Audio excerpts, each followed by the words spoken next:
નમસ્કાર મિત્રો, અમારી આ ચેનલમાં તમારું સ્વાગત છે। સુરતમાંથી વધુ એક કિસ્સો હત્યા બાદ આત્મહત્યાનો સામે આવ્યો છે। પત્નીની હત્યા કર્યા બાદ પતિએ આત્મહત્યા કરી લેતા ચકચાર મચી જવા પામી છે। ત્યારે મિત્રો વિગતવાર વાત કરીએ તો સુરતમાં રહેતા ધનસુખ રાઠોડે પત્ની લક્ષ્મી રાઠોડના માથાના ભાગે કોળીના ઘા મારીને મોતને કાટ ઉતારી દીધી હતી।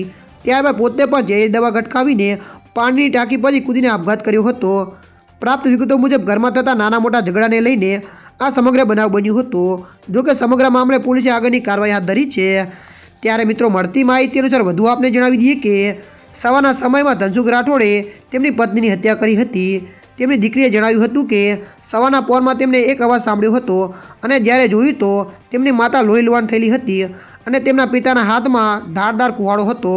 જે સમયે તે લોકો તેમની માતાને હોસ્પિટલ લઈ આવ્યા ત્યારે તેમને જાણવા મળ્યું કે તેમના પિતા ધનસુખભાઈ તેઓ પોતે પણ નજીકમાં આવેલી પાણીની ટાંકી ઉપરથી કૂદીને આત્મહત્યા કરી લીધી છે।